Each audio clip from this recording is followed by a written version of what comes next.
Get ready for a blast from the past. We're diving into the fashion scene of the 1960s. But forget those tired poodle skirt images, okay? This was a decade where fashion transformed into a revolution, mirroring all the massive changes happening in society. You hit the nail on the head. What makes 1960s fashion so captivating is how it truly reflects the cultural zeitgeist. The Vietnam War, the Civil Rights Movement, even the space race. These events weren't just background noise, they were woven into the very fabric of the clothes. Right. It was a complete 180 from those more uptight conservative styles of the 50s. Absolutely. Almost like someone just cranked up the volume on self-expression, you know? Clothes became a megaphone, broadcasting everyone's beliefs. And when it comes to that spirit of rebellion and change, nothing says it quite like the miniskirt, right? Oh, the miniskirt. Talk about a 60s icon. Mm-hmm. But it wasn't just about, like, showing a bit more leg, was it? Not even close. Picture this. It's London in the early 60s. Mary Quant, young designer, totally in tune with the youthquake happening, opens a boutique called Bazaar. Imagine a place pulsing with energy, music, and showcasing these, well, daringly short hemlines. So Bazaar was like the place to be, and Quant was leading the charge. 100%. Quant herself said, and this is a good one, we weren't going for sexy, we were just trying to be free. And that's what the miniskirt embodied. Female empowerment, a challenge to all those old ideas about femininity. But I'm guessing not everyone was thrilled about those hemlines climbing higher, right? I mean, there were some people who were, well, let's just say not happy about it. You're right. The miniskirt sparked some serious debate, even controversy. For some, it symbolized liberation, but others saw it as a threat. It even got people talking about women's safety and how they were viewed just walking down the street. It's pretty amazing when you think about it, a simple piece of fabric stirring up so much. It shows how fashion is about so much more than just the clothes. You know, it's a mirror reflecting our values, our anxieties, the things we wrestle with as a society. Exactly. And this dance between fashion and societal shifts. It gets even more interesting when we bring in those art movements like op art and pop art. Okay, now this is where it gets really cool. It's like art literally jumped off the canvas and onto the runway.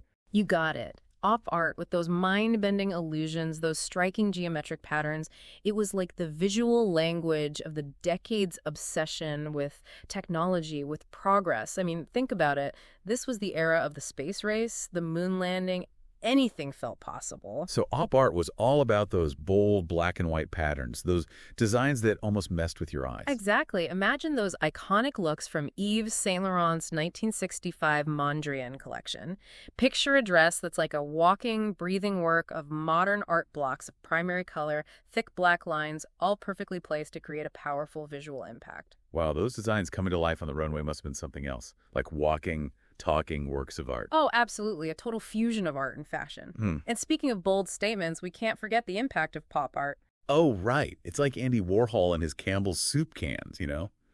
Who knew everyday objects could look so chic? Exactly. Pop art brought this incredible sense of fun, this irony, this accessibility to fashion.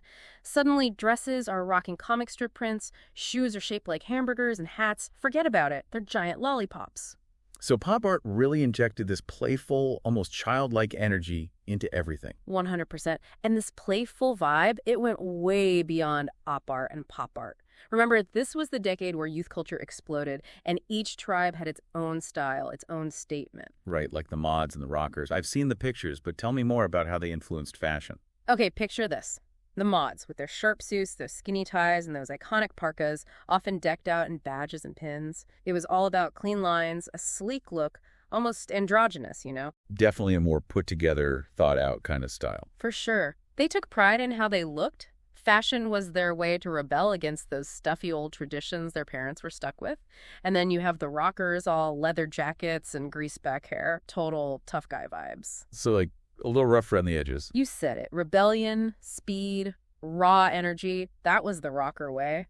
Think American icons like Elvis and Marlon Brando. That's where a lot of their look came from. It's amazing how these groups popped up, each with a look that was so distinctly theirs. It's like their clothes were telling their stories, you know? And those stories, they didn't stay on the streets. These styles, they wormed their way into mainstream fashion. Designers like Yves Saint Laurent, they were taking inspiration from both the mods and the rockers. Speaking of iconic designers, Saint Laurent was in a league of his own. Le smoking. Talk about a power move. Absolutely. Giving women permission to wear a tuxedo. It challenged everything people thought they know about what women should and shouldn't wear. Totally blurred the lines. And he pulled it off. Amazing how he took something seen as so masculine and made it a symbol of female power. So 60s, breaking all the rules. Exactly. Challenging the status quo. And let's not forget Emilio Pucci, the Prince of Prince. Oh, those pranks. Bold, colorful, often in luxurious silks synonymous with 60s jet-set glamour. Those swirling psychedelic patterns, those vibrant hues, effortless chic. They're iconic. But it wasn't all about the big-name designers, right? Did you mention earlier that fashion was becoming more available to, regular young people? You're right on the money. Brands like Biba and Fiorucci, they were making fashion more democratic. Biba with its Art Nouveau vibe and, get this, affordable prices. Especially popular with young women who wanted to dress like their idols, Twiggy, Jean Shrimpton. And Fiorucci. I've heard the name, but I don't really know the story. Oh, Fiorucci was pure fun, youthful energy. Imagine, pop art meets Italian style.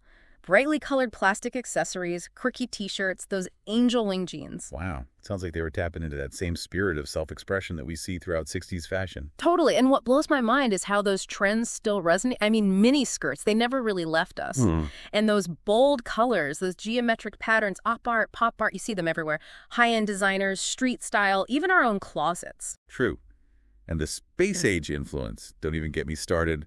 Metallic fabrics, those sleek silhouettes, futuristic sunglasses. The future arrived, and it's straight out of a 60s fashion spread. It's fascinating because 60s fashion was about so much more than hemlines and colors. It was a challenge to societal norms, an embrace of new technologies, a way for people to express themselves more freely than ever before. It reminds us that fashion, it's not just about clothes, right? It's a reflection of who we are, what we believe in. Absolutely. So it makes you wonder, what will our fashion legacy be? What will people look back on 50 years from now and be like, yep, that was the early 21st century right there? That's the million-dollar question. It'll be fascinating to see how technology, social media, even sustainability shape the future of fashion.